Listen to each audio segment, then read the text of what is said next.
I never thought I would be in a situation like this.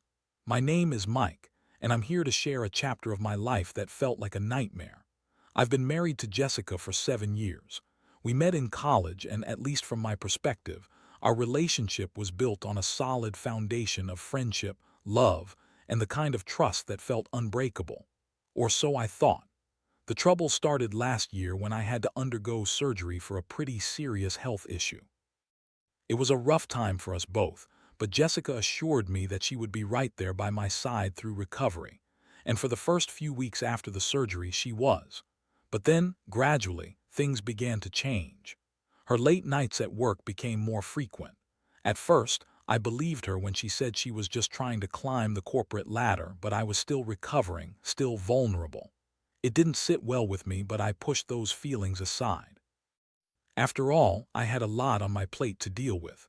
I started noticing little things, like how she would always be glued to her phone, texts that she would hastily hide when I walked into the room, and there was this coolness about her that wasn't there before.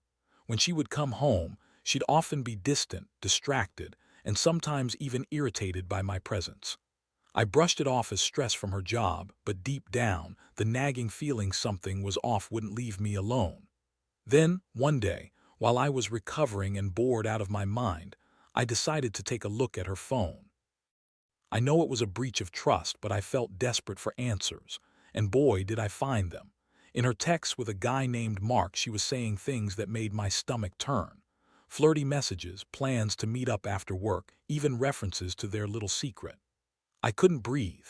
My heart raced, and I felt like I was punched in the gut.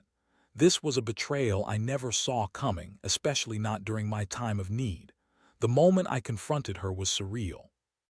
I remember it like it was yesterday.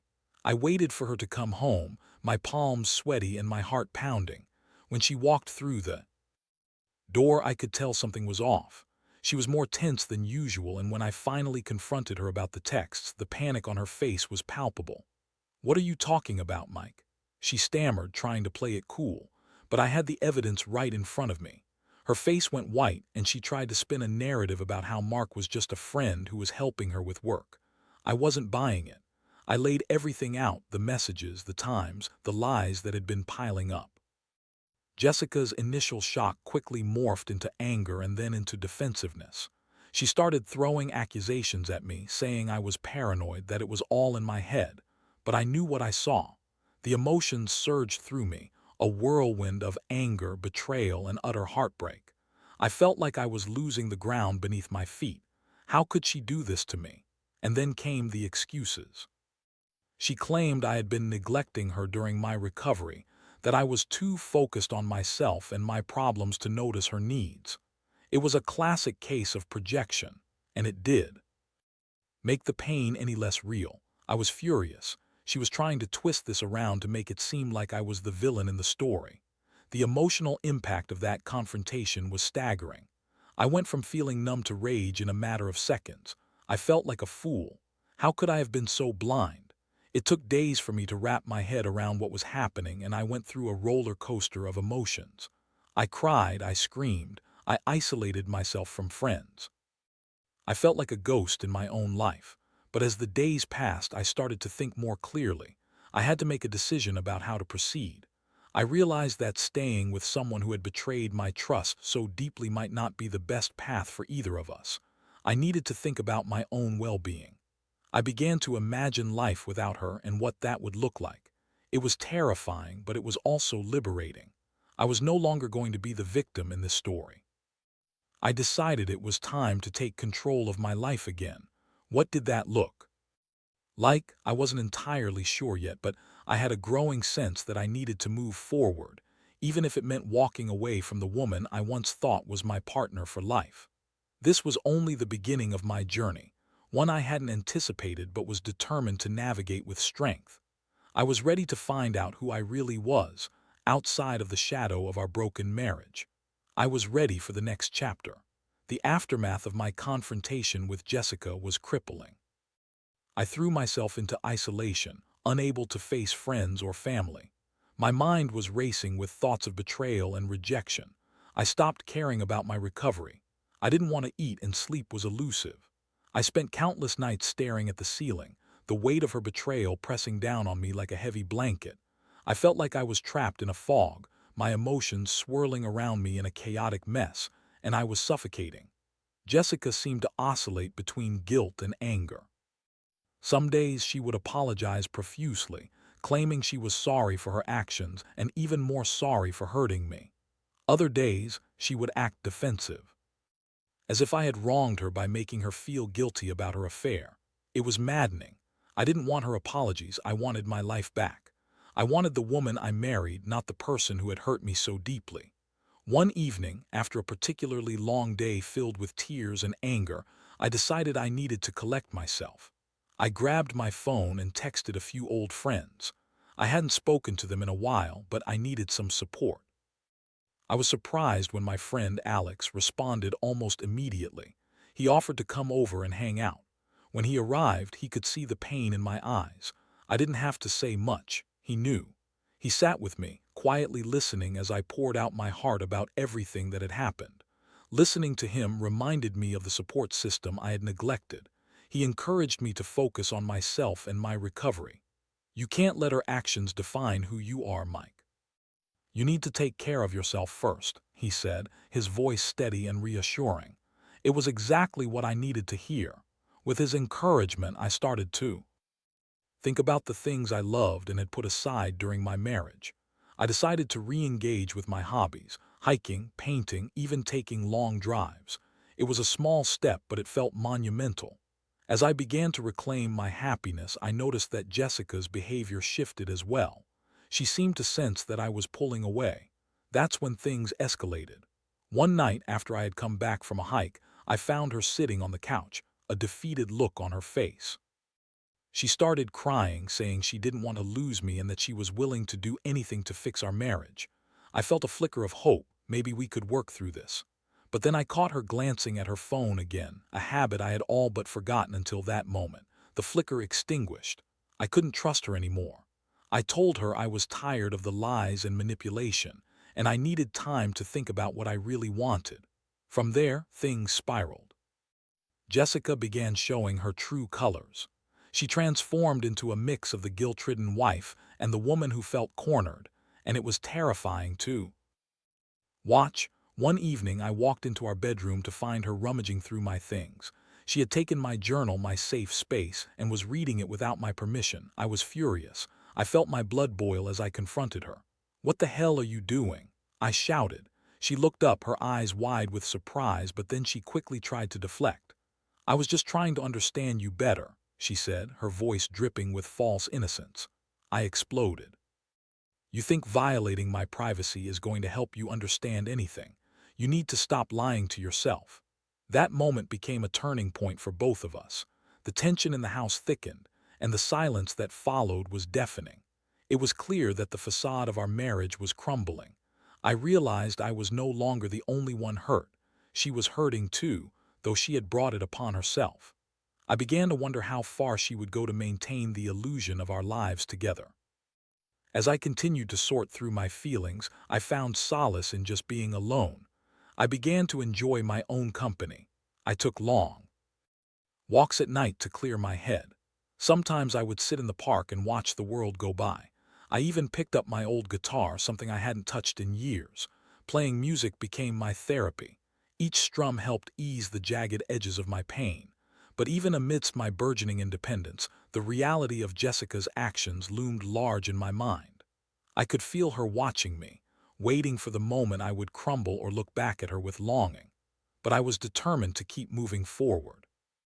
I didn't want to be that guy who stayed in a toxic relationship out of fear of loneliness. I had to face the truth. Our marriage was built on a fragile foundation, one that had shattered with her betrayal. As weeks turned into months, I began to envision my future. I wanted a life filled with authenticity, one where I didn't have to question the loyalty of the person by my side. I didn't know how I would get there, but I knew I had to take steps towards a new beginning. I started thinking about the possibility of leaving Jessica behind, not just physically, but emotionally as well. I was ready to let go of the past and embrace whatever was next. This journey of self-discovery was far from easy, but I was finally starting to feel like I was reclaiming my life. I felt empowered, and with that empowerment came the realization that I was the one steering my ship now. I could see the horizon, and it was time to set sail. As I continued to navigate the emotional labyrinth that had become my life, the atmosphere in our home shifted. Jessica seemed to realize that I was building my own life outside of her, and while it frightened her, it was also infuriating. She began to lash out more often, trying to regain control over our situation. The difficult part was that I could see the desperation in her eyes, but I had to remind myself that she had brought this upon herself.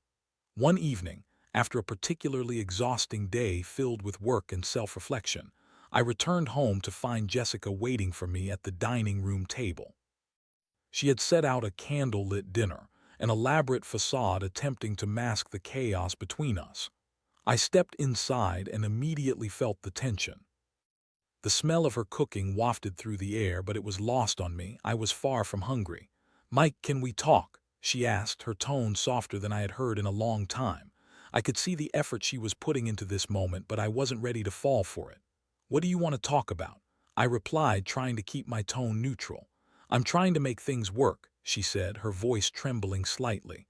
"I miss us. I miss how we used to be." My heart sank as I listened to her words. I remembered the love we once shared, but that was before the betrayal. "It's not that simple, Jessica. You broke my trust. It's going to take more than a nice dinner to fix this," I said, my voice low and steady. She tried to counter my words, insisting that she would do anything to prove her loyalty. But deep down, I knew it was just another performance. I had seen this act before, and her words felt hollow. I didn't want to give in to the guilt she was trying to invoke in me. I felt a flicker of anger rise within me again. "You think you can just cook dinner and everything will be okay?" I asked incredulously. "You don't get to rewrite the script." Her eyes filled with tears and she started to sob quietly. "I'm sorry," she said, her voice cracking. "I made a mistake. I thought I could handle everything, and I didn't want to burden you while you were recovering." The excuses were rolling in like a wave, but I felt myself growing numb to them. Still, I couldn't help but feel a pang of sympathy for her.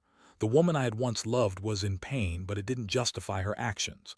"You made a choice, Jess. You chose to betray me when I needed support the most." I took a deep breath, feeling a mix of anger and sorrow. "I don't know if I can ever trust you again." After that confrontation, things were tense between us. I spent even more time away from home, diving deeper into my hobbies and reconnecting with friends. I even joined a local hiking group, which reignited my passion for the outdoors. Being surrounded by nature was cathartic. It felt like a fresh start. I was starting to develop a routine of self-love, focusing on my mental and emotional health. It was during one of those hikes that I met Sarah. She was part of the group, and from the moment we started talking, there was an undeniable chemistry. Sarah was funny, kind, and had a serious passion for life that was infectious. We found ourselves hiking together several times, sharing stories and laughing over shared interests. I hadn't expected to feel this way about someone else, especially so soon after everything with Jessica, but Sarah's presence was a breath of fresh air amidst the storm that had become my life. As my friendship with Sarah blossomed, I felt a shift within myself. I began to envision what a relationship could be like, one based on honesty, trust, and mutual respect. It was exhilarating and terrifying all at once. I had spent so long feeling shackled by my marriage that the idea of moving forward felt like walking into uncharted territory. I was scared, but also ready for something new. When I told Jessica that I had been spending time with someone else, her reaction was explosive. "You're just going to throw everything away because of a fling," she screamed, her voice echoing in the empty spaces of our home. "You don't even know her." I stood my ground, feeling a mixture of anger and clarity. "This isn't about a fling, Jessica. This is about me taking back control of my life. You made your choices, this is mine." The confrontation felt like a tipping point. I had finally reached a point where I could express my feelings without fear of her manipulation or guilt. The struggle for power in our relationship had become exhausting. Jessica tried to accuse me of being the one to abandon our marriage, but I refused to let her turn the situation back on me. I was no longer the victim. The more I stood my ground, the more she began to unravel. Eventually, she resorted to pleading, asking me to reconsider, to give her another chance. "I've changed, Mike. I promise I'll do better this time. Just don't leave me," she begged. But the resolve I had built over the past few months was unshakable. I knew she could say anything to manipulate me back into the life I was trying to escape, but I wasn't falling for it. The emotional toll this took on me was immense. I found myself oscillating between anger, guilt, and relief. I wanted to move on, but the memories of our life together still haunted me. I had to remind myself that I was choosing freedom over confinement, a new beginning instead of a continuation of a painful cycle. As I began to accept that this was the end of my marriage, I felt a sense of empowerment. I began making plans to officially separate, moving forward with my life on my own terms. It wasn't easy, but I knew I was doing the right thing for myself. I was ready to leave behind the hurt and betrayal and embrace whatever came next, even if it meant stepping into the unknown. Each step forward felt like a step toward healing, and I was ready for the journey. With every passing day, I felt the weight of my decision to separate from Jessica grow lighter. It was a significant adjustment, but I was determined to push through the discomfort and forge a new path for myself. After weeks of emotionally charged confrontations and lingering doubts, I finally made the choice to take control of my life. I started looking for an apartment, a place where I could breathe and heal without the constant reminders of betrayal that lingered in our home. I spent hours searching online, exploring different neighborhoods, and envisioning what my new life could look like. The thought of having my own space excited me. I could create an environment that reflected who I was, free from the chaos of a fractured marriage. I even found a cozy little apartment in a neighborhood that I loved, close to my favorite hiking trails and a vibrant community of people. I remember the day I signed the lease vividly. There was a sense of finality in the air, a feeling that I was closing the door on one chapter of my life and stepping into another. I felt a rush of emotions, fear, excitement, and a bit of sadness for what I was leaving behind. I had spent years building a life with Jessica, but now it was time to step out on my own. As I began to pack up my things, I was surprised at how cathartic the process was. I went through old photo albums, mementos from our trips together, and gifts she'd given me over the years. Each item held memories, both good and bad. I found myself reminiscing about the wonderful times we shared while grappling with the pain of her infidelity. It was bittersweet, but with each box I packed, I felt a little more liberated. Jessica sensed that I was serious about the separation and reacted predictably. She oscillated between anger and desperation. "You can't just leave me like this, Mike," she yelled one day as I was packing up the living room. "We can fix this, we can go to couples therapy." I took a deep breath, knowing I had to stand firm. "Jessica, I've given this relationship everything I have. I can't keep living in a constant state of distrust and pain. Therapy won't change what you did to me." It was difficult to see her in distress, but I reminded myself that her hurt was the consequence of her choices, not mine. The process of moving proved to be a double-edged sword.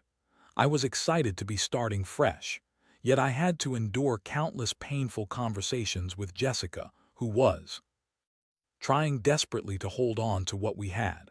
On one hand, she would act like she was willing to change, but in the next breath, she would accuse me of abandoning her. It was exhausting. Once I moved into my new apartment, I felt a sense of relief wash over me.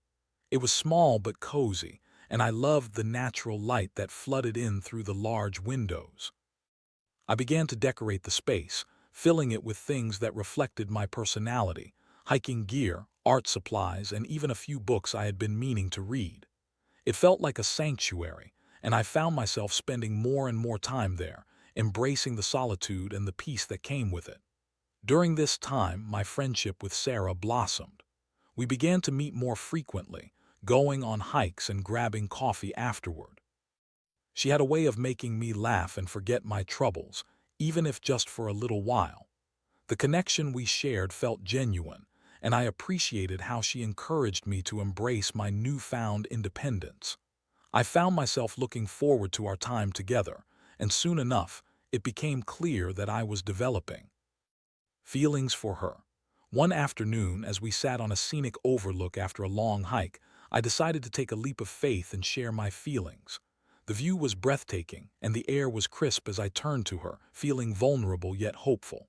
"Sarah, I know it's been a tough time for me, but I need you to know how much I appreciate your support. You've been a light in a really dark place for me," I said, my heart pounding. She smiled, her eyes sparkling in the sunlight. "I'm glad I could be there for you, Mike. You deserve happiness." Her words gave me the courage to continue. "I feel like we have this amazing connection, and I want to explore that further if you're open to it." The moment hung in the air, and I held my breath, waiting for her response. "I feel it too, Mike. It's been so refreshing to connect with you," she said, her smile widening. Relief washed over me as I realized that I had taken the first step toward something new. The fear of moving on was slowly being replaced by the excitement of possibilities. As my relationship with Sarah deepened, I navigated the complexities of my emotional landscape. I was still processing my feelings about Jessica, but I also found solace in the new life I was building. I began to understand that it was possible to care for someone new while still healing from past wounds. But Jessica was still a presence in my life, and she wasn't giving up easily. One evening, she showed up at my apartment unannounced, her face a mix of anger and desperation. "You think you can just replace me?" she demanded, her voice high-pitched. "You think moving out and finding a new girlfriend is going to erase what we had?" I felt my heart race, but I remained calm. "This isn't about replacing you. It's about my healing and finding peace. I need to move on, and you need to accept that." It was a tense confrontation, but I felt empowered. I had made my choice, and I wasn't about to let her disrupt my newfound freedom. As the weeks went by, I tried to focus on my own happiness while being mindful of Jessica's attempts to manipulate the narrative. I knew that as long as I stayed true to myself and my feelings, I could navigate this new chapter with confidence. I had learned so much about resilience and the importance of self-care, and I was determined to keep moving forward. The road ahead was still uncertain, but I was finally embracing the freedom I longed for. I was ready to let go of the past and step into a future that was mine to create. Each day was a new opportunity for growth, and I was excited to see where it would lead me next. As I settled into my new life, the days began to blur together in a comforting routine. I had found a rhythm that worked for me: early morning hikes, afternoons spent painting or practicing guitar, and evenings filled with laughter and conversation with Sarah. With every passing day, I felt more like myself, shedding the weight of my past and embracing the possibilities of the future. But even as I flourished, Jessica was not ready to let go. Her attempts to reach me intensified. I'd receive late-night texts pleading for forgiveness or reminders of our good times. It was frustrating.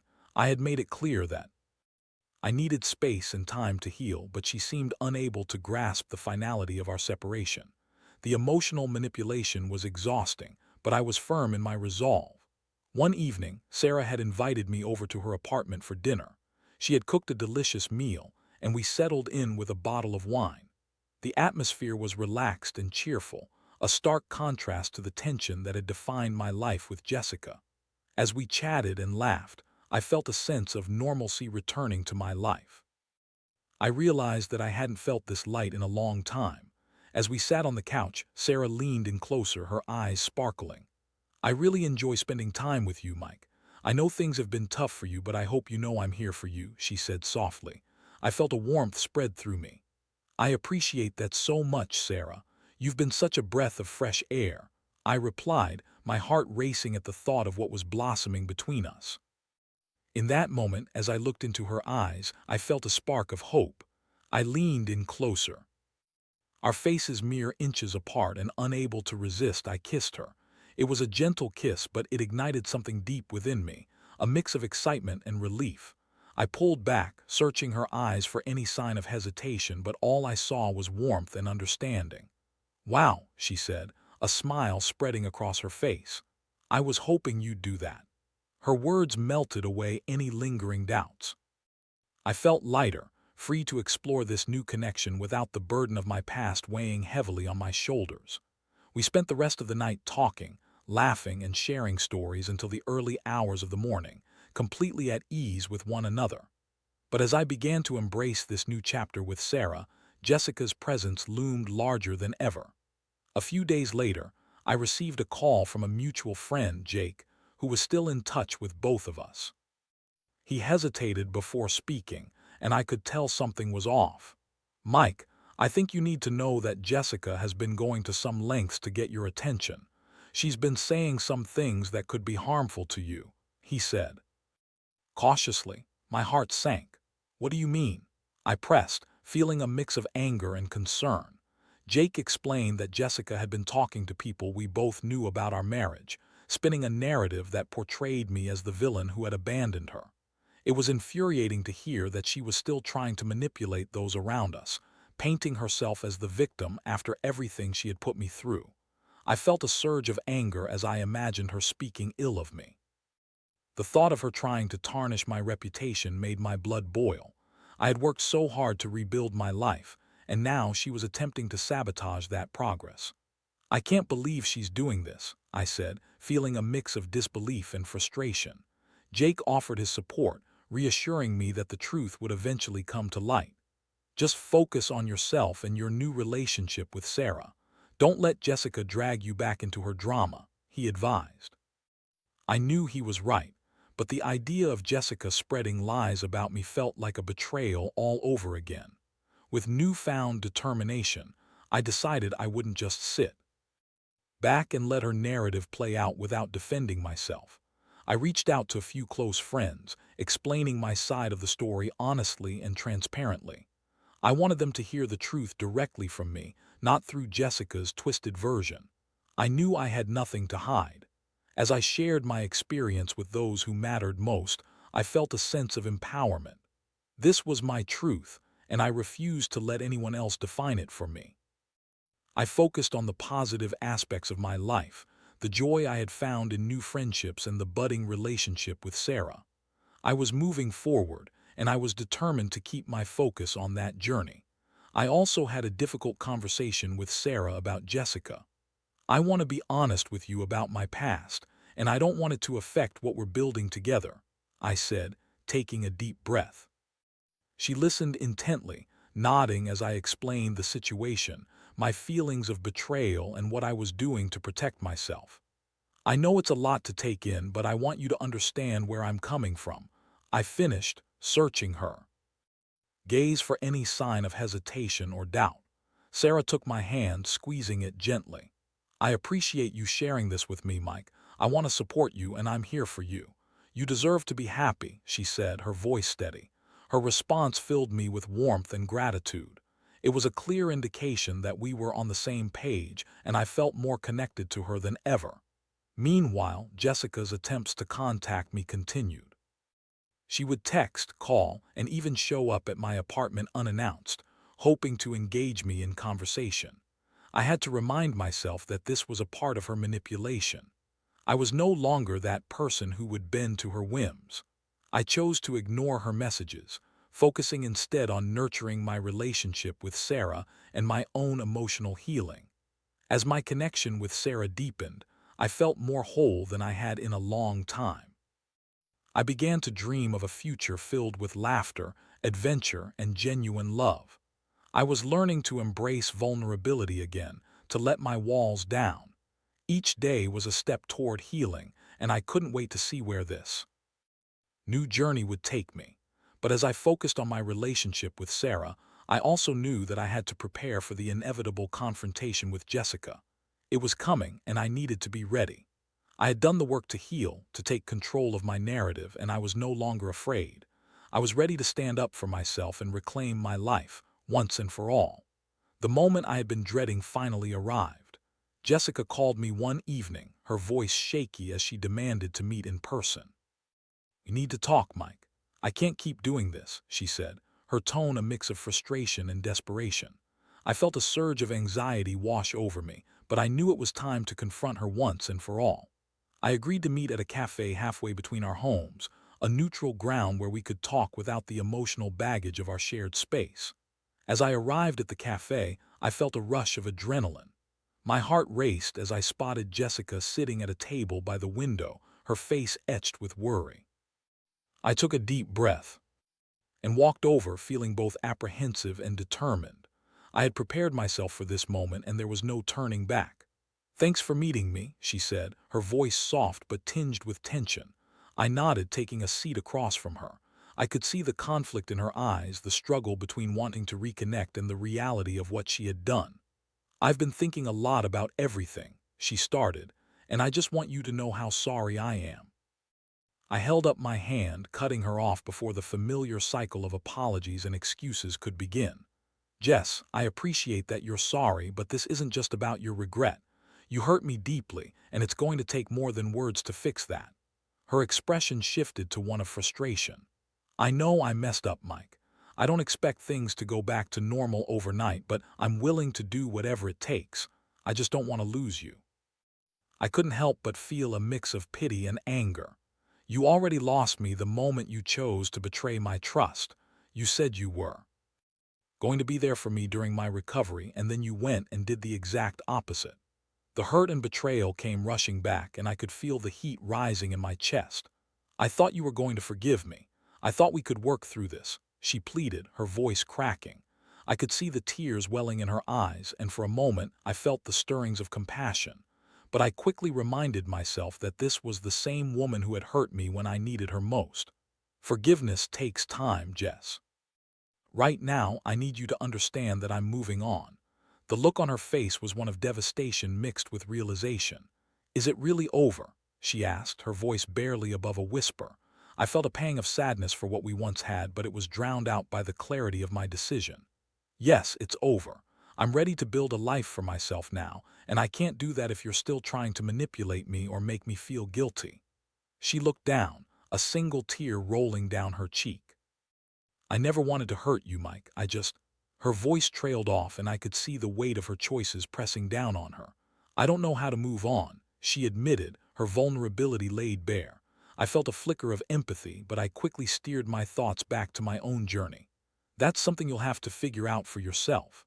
I can't be the person to help you with that anymore. I've spent so long trying to make you happy that I forgot to take care of myself." We sat in silence for a moment, both lost in our thoughts. It was as if we were two ships passing in the night, finally recognizing that our paths had diverged. I took a deep breath, feeling a sense of closure wash over me. "I hope you find the help you need, Jess. I truly do, but I'm not the one to provide it." With that, I stood up, ready to leave this chapter behind. I felt a sense of lightness, a release of the burdens I had been carrying for so long. Jessica looked up at me, a mixture of sadness and resignation etched on her face. "Goodbye, Mike," she said, her voice barely above a whisper. "Goodbye," I replied, and with that I walked away. As I stepped outside, the cool air hit me like a refreshing wave. I felt a weight lift off my shoulders, and for the first time in a long time I felt free. I had taken control of my life, and I was ready to embrace the future. Over the next few weeks, I continued to forge my path forward. I spent more time with Sarah, and our connection deepened with each shared experience. She was patient and understanding of my past, and I appreciated the way she encouraged me to express my feelings. I felt safe with her, which was something I hadn't felt in a long time. I also focused on my own healing, diving into therapy and exploring the emotions that had been buried beneath the surface. I learned to process the betrayal, understanding that it didn't define my worth or my future.